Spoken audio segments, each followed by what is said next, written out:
ยียบไม่ถูก ดีลูกสิไปเที่ยวกันเนาะ เหยียบไม่ถูกขอบ เที่ยวโอเค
น้ำอ่ะ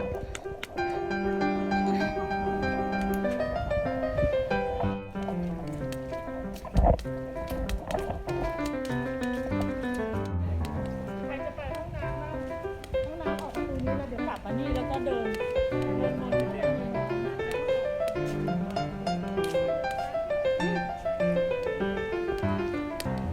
น้ำอ่ะไปห้องน้ำก่อน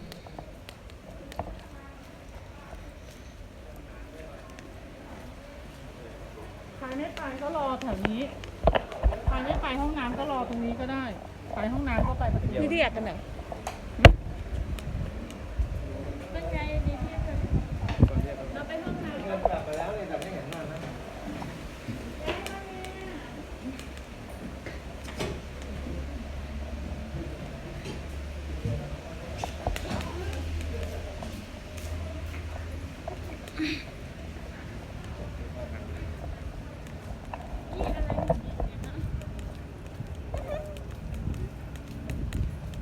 เนี่ยพี่ก็ขอลูกชายลูกสาวที่ยังขอลูกหญิงลูกชายที่ยังออกเป็นแฝดเลยก้า สามเลย แฝดสองสิ แต่สามพอ โหมึงแฝดขนาดกูเลี้ยงลูกกับหลานพร้อมกันยังไม่ใช่ลูกกูนี่กูยังเหนื่อยตายแม่มันออกแบบแม่มันสีนี้ลูกอายเนาะแบบมันจะมาใช้กัน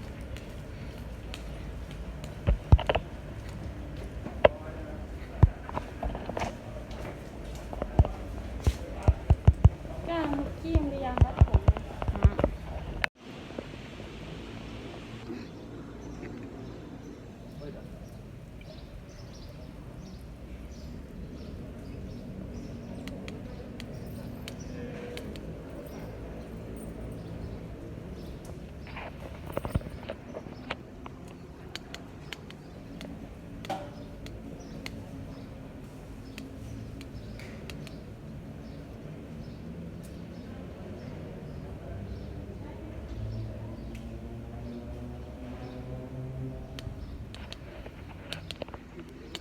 อือหือ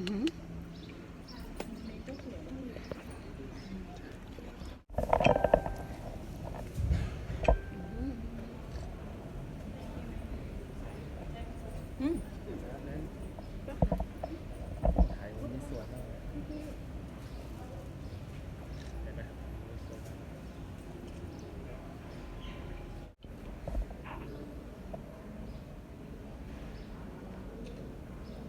เป็นวิดีโอ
อื้อหือ บอกตั้งไม่ใช่คนรู้คนรู้ใหม่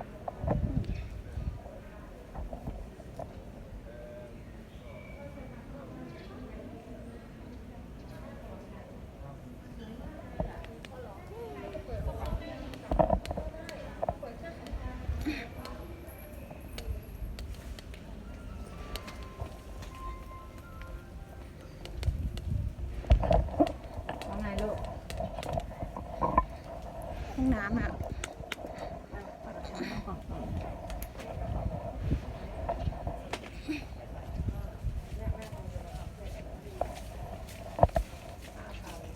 นี่อะไรของคำนี่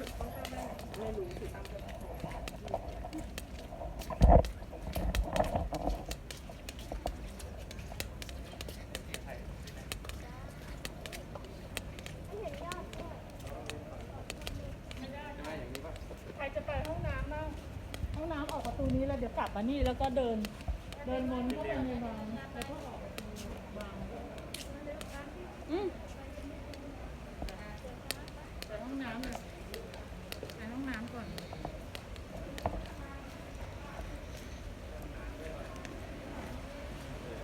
ใครไม่ไปก็รอแถวนี้ใครไม่ไปห้องน้ำก็รอตรงนี้ก็ได้ไปห้องน้ำก็ไปประตู พี่เรียกกันเหรอ เป็นไงดีที่สุด คนเรียกว่า เราไปห้องน้ำ เงินกลับไปแล้วเนี่ยแต่ไม่เห็นมันนะ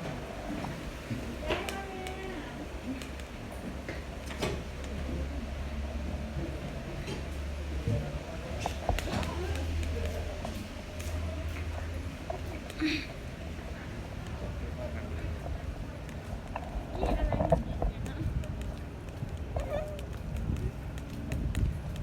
เนี่ยพี่ก็ขอลูกชายลูกสาวที่นั้นขอลูกหญิงลูกชายหรือยังเป็นแฝดเลยก้า ไปสามเลย แฝดสองสิ แต่สามท้อง โหมึงแฝดขนาดกูเลี้ยงลูกกับหลานพร้อมกันยังไม่ใช่ลูกกูนี่กูยังเหนื่อยตายแม่มันออกแบบแม่มันสิ่งนี้ลูกอายเนี่ยมันจะมาใช้กัน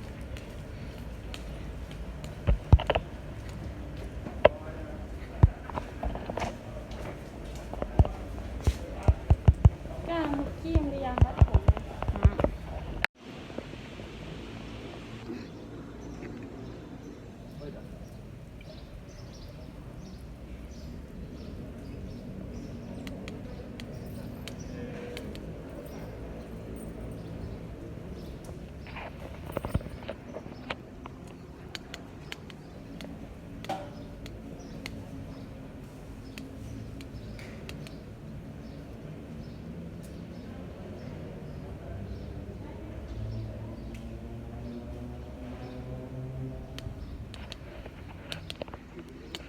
อื้อหือ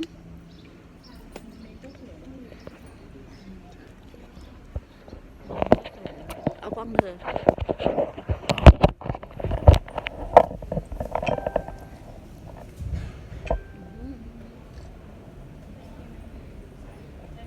อืม ไทยมีสวนมากเลยเห็นไหมมีสวน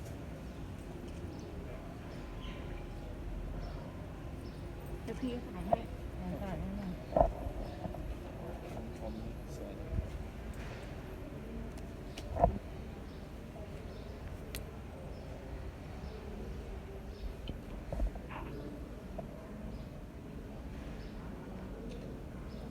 เป็นวิดีโอ เ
โหครับ คือถ่ายทั้งวัน อื้อหือ บอกตั้งไม่ใช่เขารู้มีมุมอ่ะ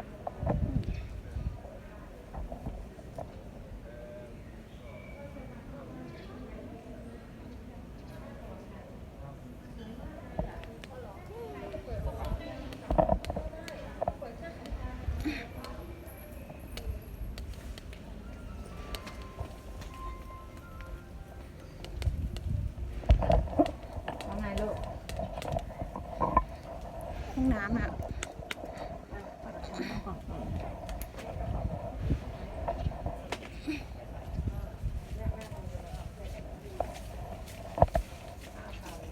มีใส่รองเท้านี่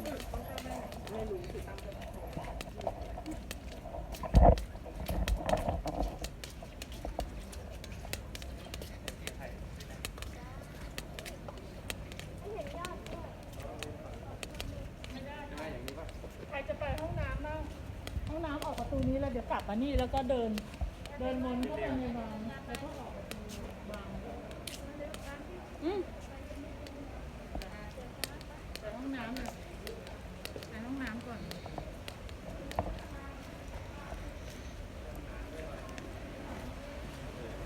ใครไม่ไปก็รอแถวนี้ ใครไม่ไปห้องน้ำก็รอตรงนี้ก็ได้ ไปห้องน้ำก็ไปประตู พี่เรียกกันเหรอ เป็นไงดีที่จะ คนเรียก เราไปห้องน้ำ เงินกลับไปแล้วเนี่ยแต่ไม่เห็นมานะ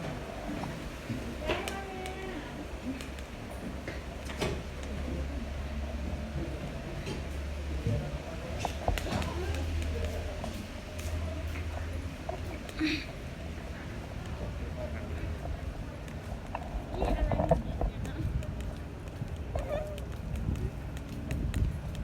เนี่ยพี่ก็ขอลูกชายลูกสาวที่นั่นขอลูกหญิงลูกชายหรือยังเป็นแฝดเลยก้า 3เลย แฝด2สิ แต่3พอ โอ้ลุง